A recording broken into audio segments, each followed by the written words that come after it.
Da er vi på nok en lansering i Norge, og denne gangen gjelder det Maxus Unique 6. Ganske kult navn egentlig, synes nå vi. Det er mye mer som er spennende med denne bilen her også. Det er nemlig størrelsen. Dette her er jo faktisk en stor SUV som utfordrer egentlig alle. Han er på størrelse med en Tesla Model Y. Langt større innvendig plass enn Audi e-tron, Mercedes EQC, Skoda, Enyaq og hele gjengen. Og du får den til en pris for 379 900 kroner. Da har du søkke og snøre. Det eneste du mangler er faktisk vinterhjul. Bakseteplassen er jo et av argumentene for å kjøpe den bilen her. Jeg er 1,89 høy, og sjekk den plassen.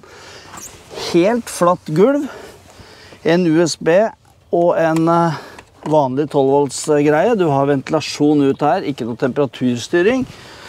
Men du har jo en liten koppholder her. Og to Isofix bak, ingen foran. Og som du ser her, så har du flere justeringsmuligheter på seteryggen. Og puta går litt ned når du tar setet fram, noe som gjør at man får litt flatere bagasjerom. Men om det var god plass foran, så er det enda bedre her. Her åpner du den elektriske bakluka, eller med en knapp innenfra. Og her rommer det faktisk 754 liter. Ikke når du har det gulvet her oppe, men en spesialløsning fra Norge med litt, kanskje litt jalla-løsning. Men når du tar ut den her, så har du et gedigent rom.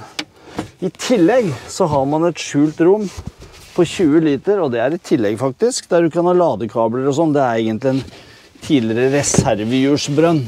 Så her har du gigaplass. Du får også tilhengerfeste. Det er bare på 400 kilo og kulevekt på 40, så der får du egentlig bare et par sykler på, og så har du 50 kilo på taket. En bil i denne prisklassen har jo selvfølgelig noen små mangler. Blant annet så kan du faktisk ikke dra rattet til deg, bare opp og ned. 6-veis elektrisk justerbart førersete, 4-veis på passasjersida. Skulle gjerne hatt det rattet litt mer til meg, kjenner jeg.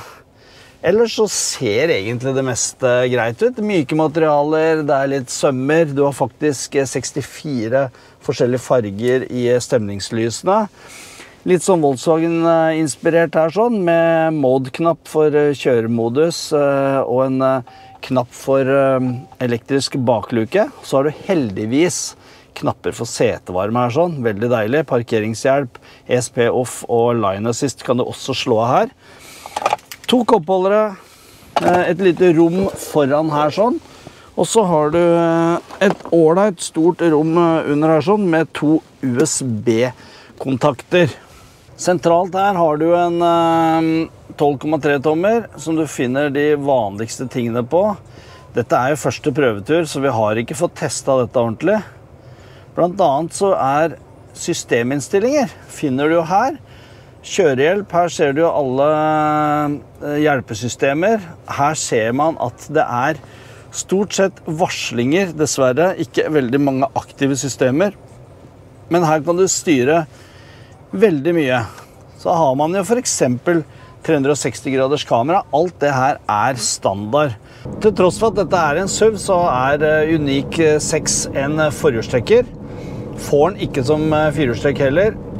Motoren er på 177 hester, 310 newtonmeter tror jeg. Den er sånn akkurat passe sterk. Du har det du trenger, og han føles ganske kvikk. Når vi først er inne på det, så synes jeg pedalresponsen er litt sånn rar. Akkurat som du bare tråkker ned i teppet nesten. Så kunne det vært litt mer sånn riktig følelse er vel riktig å si på den. Ellers så har du kjøreprogrammene Eco, Normal og Sport. Og det man legger merke til også når det er skikkelig glatte veier, er at ESP-systemet virker heller ikke å være blant de aller beste. Han spinner veldig lett denne bilen. Og der pleier jo egentlig elbilen å være veldig flinke til å dosere ut krefter. Den her er litt mer bøllete. Ellers så har den jo en akselavstand på drøye 2,7 meter. Men når du kjører på dårlige veier, sånn som vi gjør nå, oppover i Sørkedalen, så merker vi at bilen faktisk ganske stumpete å kjøre. Føles egentlig mye mindre enn det den er. Og egentlig så skulle jeg nok ønske at når vi først har 6-veis elektriske seter, det kunne gitt litt mer støtte foran. Den er på en måte ikke helt sånn konstant på hvordan man oppfører seg på gasspådrag og oppslipp heller. Når man går av gassen så tar det faktisk en liten stund før han begynner å regenerere. For jeg aldri opplevd noe lignende faktisk i en elbil tidligere. Det er nesten litt sånn rart, for at du kjører og så går av gassen, og så begynner den å bremse etter en god stund. På denne korte prøveturen her får vi ikke testet hverken lading eller antatt rekkevidde og forbruk. Det kommer vi tilbake til om et par uker når vi skal teste bilen over en uke. Det som er den store styrken og egentlig det eneste salgspunktet for Uniq 6, det er ikke den unike 6-en, men nemlig den store plassforholdet, for det er jo gigaplass i baksetet og kjempestort bagasjerom. Når det gjelder kjøreegenskaper, komfort, aktive sikkerhetssystemer og sånne ting, så er den egentlig i den dårligere enden av skalaen. Men trenger man plass, så er absolutt dette her et alternativ, og da må du offre det andre.